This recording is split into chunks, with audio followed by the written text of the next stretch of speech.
नमस्कार मित्रांनो, मी शेळके वकील. माझा फोन नंबर आहे 940 323 1100. आजच्या व्हिडिओमध्ये मित्रांनो आपण भोगवटा क्रमांक 3 नेमकं म्हणजे काय आणि देवस्थान वर्ग त्यालाच 3 असं म्हटलं जातं.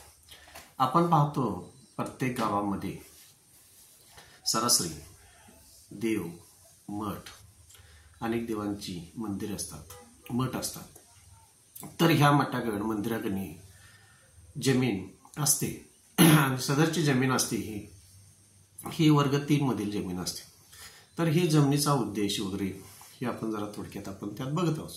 ही जमीन पूर्वी काळापासून ह्या मठांना दिलेली असते. देण्याचा उद्देश हा असतो की त्या जमिनीतले जे काही उत्पन्न असेल त्या देवी देवतांचा खर्च, त्या मंदिराचा खर्च हा त्या उत्पन्नावर चालत असतो.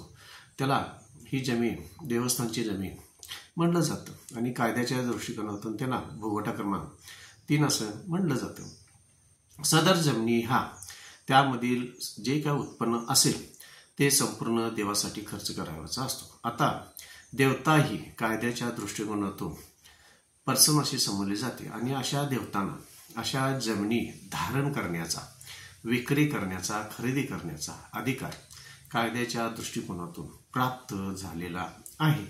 आता काही परिस्थितीमध्ये जर काही डेव्हलपमेंट असेल, देवतांच्या मंदिरांची करायची असेल काही परिस्थितीत, तर अशी जमीन जर विक्री करायची असेल तर त्यासाठी महत्त्वाची गोष्ट म्हणजे चॅरिटी कमिशनर यांची पूर्व परवानगी घेऊन सदर जमिनीची विक्री करता येते. पण अशा थोडक्याच बाबी आढळून येतात.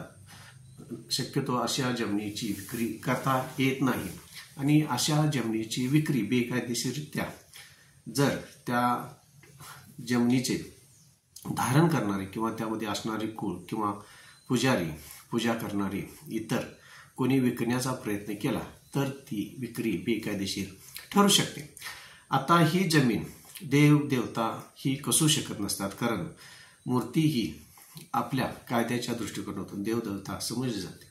तर ही जमीन त्या मूर्तीची पूजा करणारे पुजारी किंवा मठाधिपती किंवा इतर व्यक्ती कुळ म्हणून त्यामध्ये त्या जमिनी कसत असतात. आता कुळ म्हणून ज्यावेळी अशा जमिनी देवस्थानच्या कसत असतात त्यावेळी त्या कुळाचा अधिकार 32 ग प्रमाणे कुळ म्हणून त्या जमिनीवर लागत असतो. परंतु सदरची जमीन कुळ कायद्यानुसार त्या कुळाला खरेदी करता येणार नाही. फक्त तुम्हाला कुळ म्हणून त्या जमिनीवर तुमचं नाव लागू शकतं. तसेच ह्या जमिनीच्या बाबतीत जी पुजारी किंवा इतर मठाधिपती असतील त्यांचे वारस त्या जमिनीला लागू शकतात. वारस जमिनीला जरी लागले तरी सदरची जमीन वारसामध्ये कोर्टामध्ये दावा दाखल करून वाटप करू शकत नाही.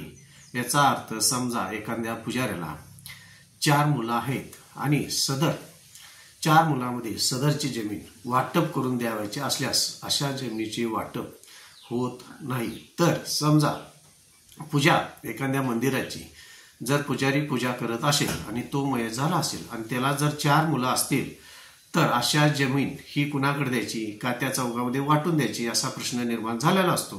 अशा वेळी त्या जमिनीचे किंवा त्या पूजेचा मान हा पाळीपाळीनं दिला जातो. मग 8-8 दिवसाची पाळी असेल, महिन्याची पाळी असेल, असं पाळीप्रमाणे त्या 4 मुलामध्ये सदर उत्पन्नाचे किंवा त्या जमिनीचं हे किंवा पूजेचा मान हा वाटप करून देण्यात येत असतो. अशाच माझ्या कायदेशीर माहितीसाठी माझ्या चॅनलला सबस्क्राईब करा, लाईक करा. धन्यवाद मित्रांनो.